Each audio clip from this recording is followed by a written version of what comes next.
Hey guys, welcome back to Bus Stock Garage. We're working on Danielle out there today. He just got back from work conference, so we're gonna start changing tires. Can't drive it until I change them. The belts are all broken, these old ones, so we are dismounting them.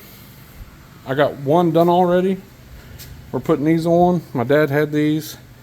Still got a lot of life left in them until we figure out what kind of tire we want to put on them. But couldn't decide whether to use gold or black. I was trying to match the Suburban emblems, which you can see they kind of got gold in them. Well, I sprayed one wheel and it don't really match.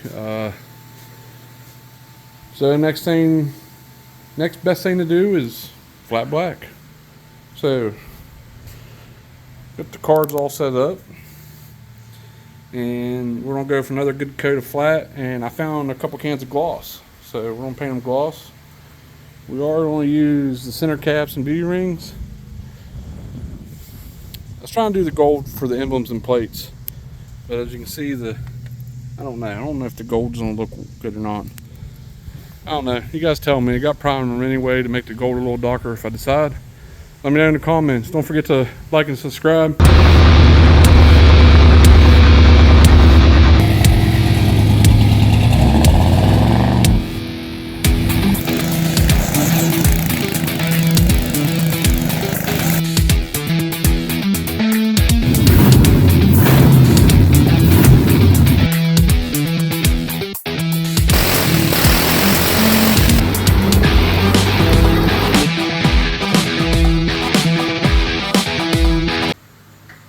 Alright guys, Bus Stock Garage here.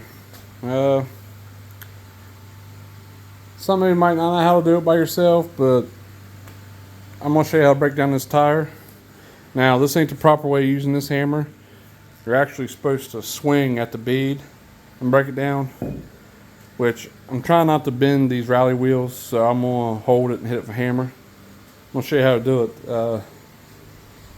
I talked to a couple different tire shops. They want $25 to $35 a piece to break them down and put them on. So, no, budget build. I'm gonna do it myself. It's a lot faster for a big truck tire. This takes a little bit of finesse and some beating. So, I'll show you how it's done. And if I'm doing it the wrong way, well, is there really any wrong way if it works? So, I mean, yeah. I'm going to start on the back side first. That way I can soap it, flip it, break the other side down, soap it, and get the tire off. Now you're supposed to swing this hammer. I have a handheld punch, but I can't find it anywhere that we welded this on off an old hammer it broke. But just get up here on your hip, push down, beat in, and slowly work your way down.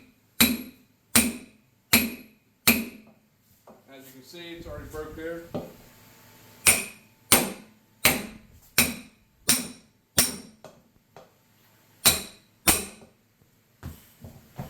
That side there is broke. Now, if you're doing this on your garage floor, make sure you put something under it. It's got an old stop sign here. But same process.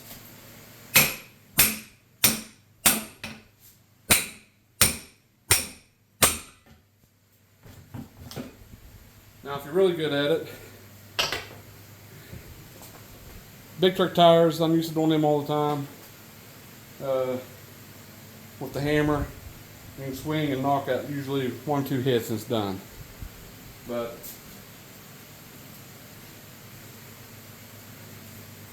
of course, I forgot to spray the other side. Just go around. This is just Dawn and some hot water. More Dawn than water.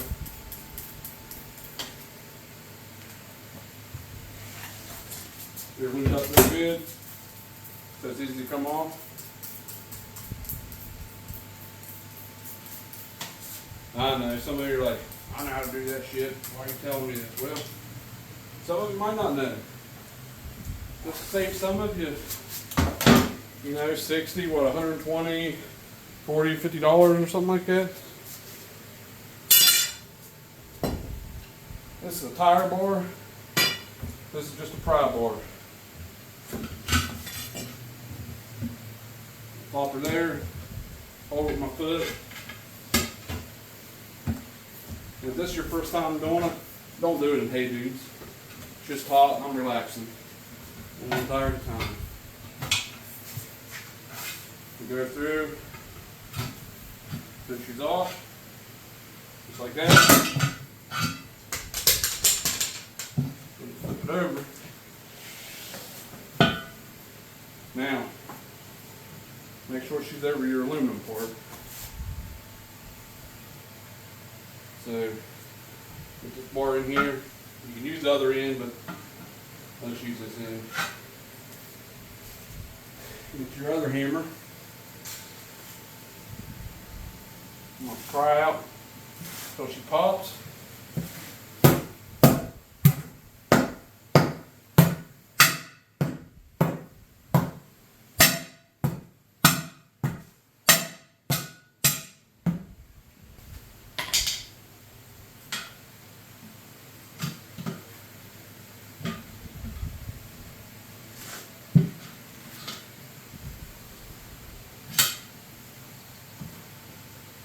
Of course, the last tire I try to show you guys is in the ditch.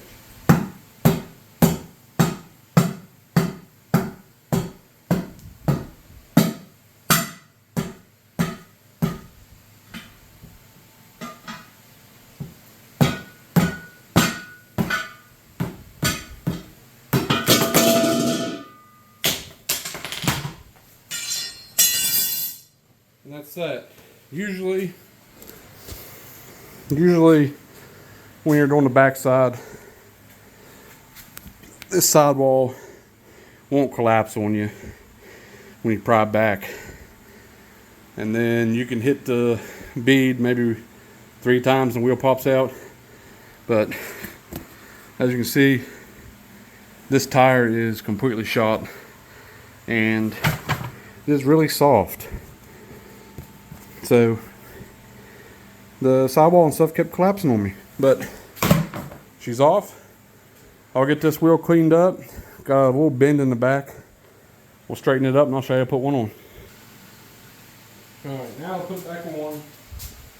First thing you want to do is you want to cut your old valve stem out. You want to clean around the lip of your rim all the way. And you want to clean around the lip of your tire if it's used. Take your valve stem, lube it up. Now I got a tool for this and I can't find it. You can use side cuts to get on the lower and just barely squeeze, pick up, go like that, valve stem's in. Now you want to take your tire and get it really good. Just start from the back side first. Really get it wet. I'm going to lube her up real good. You guys don't drop pop stuff, so let's lube her up so you're going to need it. Now, get her started with your knee. I can really knock that all on both my knees. My knees are shit anymore. I'm not even that old. It's the mileage. But to get her started, see your inside lip down here? You push back here, and you hit your lip, not your rim.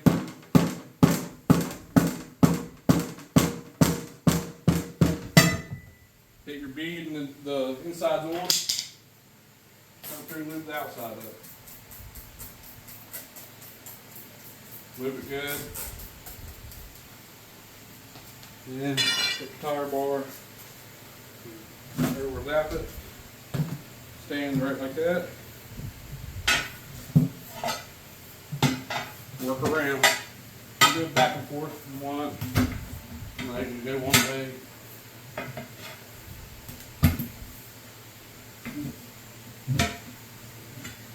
Now, just knock dirt down in there.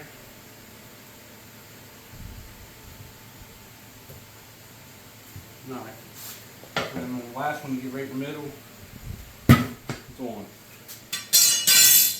Want to take air good, roll it around like this.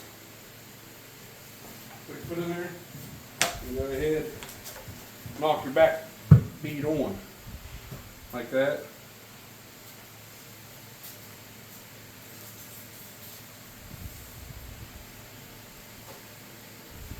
And then, without using a bead blaster, you can easily pop the back on with your foot like I did, and then lean it up against where the tire's on there, where you can push on the wheel. And you just add air.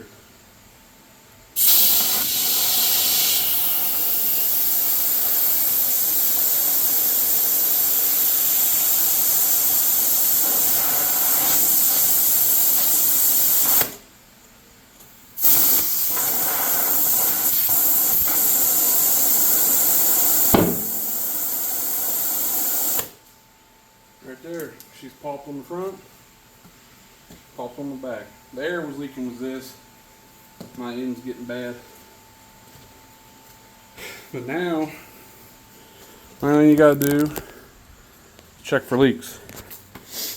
Once you get her up, I usually go 5 pounds over once I mount them and let them set for a couple of days. But you'll lay your tire flat and you'll spray some soap around here and around your valve stem. See if you get any bubbles. Flip over to the other side and you're done. If it ain't leaking, mount that bad boy. Put it on your car. I know most of you know how to do this. Just a quick DIY. I mean, everyone's about saving money, right? So, my dad taught me this when I was probably 14. Man. So yeah, I've been doing this a lot to save money. Well, hell, if you got the money, just go have it done. But, hey, why spend money when you can do it yourself? You know what I mean? Hey, don't forget to like and subscribe. See you guys later. Have a good day. Alright, well, got all the tires on and painted. We want a flat black for now. I gotta take the backs back off. I gotta put a 1.5 inch spacer in the rear to bring it out to match the front. And then we got diff cover and yoke seal and clean up the brakes and stuff, make sure they're good. But once I get the rings on, center caps, they'll pop. I know them are ATs. I was looking for something different, but my dad had these, so we went ahead and used them. I bought some tiny mini spikes for them. Just so I don't really like them real long ones. I just want something a little different, and the mini spike comes just out with the center cap, so it should look good.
What's up?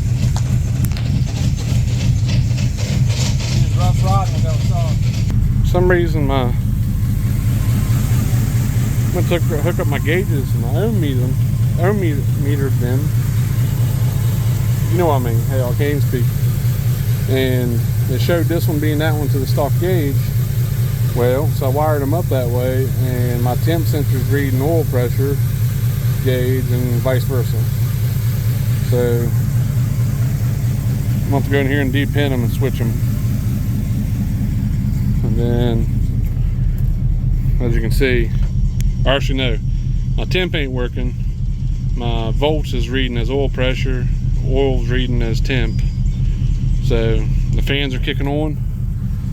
I got both of them on low speed right now, and if the motor ever got to about 200 degrees, well, I think I set it to like 220, 230, something like that. I can't remember. My truck runs about 210, 215 all the time, but I set high speed for fans for about 210, 220, I think. But relocated this over here on the side. But this thing just,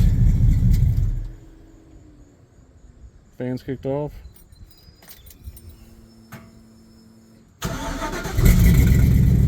Shuts off, fires right back. Took her on our first maiden voyage. If I had a bottle, I'd christen it. She did good. No leaks except for AC oil coming out where I cut the condenser off. So, and I can't remember where I got the shut off on, safety shut off. I don't know, I have to go back into the laptop and look, but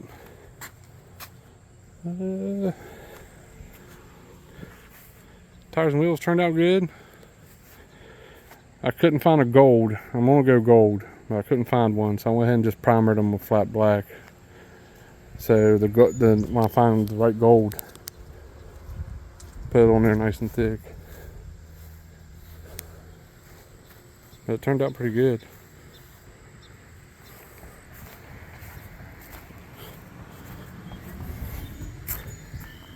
Took it down and around the block, brought it back. Still got some stuff to do in here. Still got the USB wires to run. Check engine light, and I gotta hook up the GPS speedo and the aftermarket Bluetooth radio. I got new speakers for it, and we got this mess to deal with. That's what I'm gonna start doing tomorrow. Sorting through all this, getting her back together.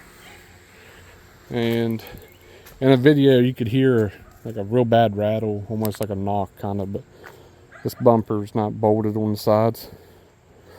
I don't got the supports on it, and it's just sitting there, ting, ting, ting, ting, ting. But yeah. Other than that, she did great. Starting to look more and more like a showgirl. But hey guys, I'll go through my checklist, see what else next to do, and we're gonna get some stuff done, get this thing going. We got to get Danielle going and roadworthy, because we got a 57 GMC to go pick up, and it's about 2 hours away. So the old girl out there is, I mean, damn close to being done. So at least the drive will done. We still might got a lot to do inside. Dyno mat and some other stuff. Or sound bending, it's not dyno mat, but we're gonna go through and do the floor. We can always take the seats out and do that later. Let's get this thing on the road. But yeah, don't forget to like and subscribe, and I'll catch you guys on the next one. And be ready for the 57 build, because this one will be really interesting. I'm gonna be doing something I've never done before, so let's figure it out together. See you guys later.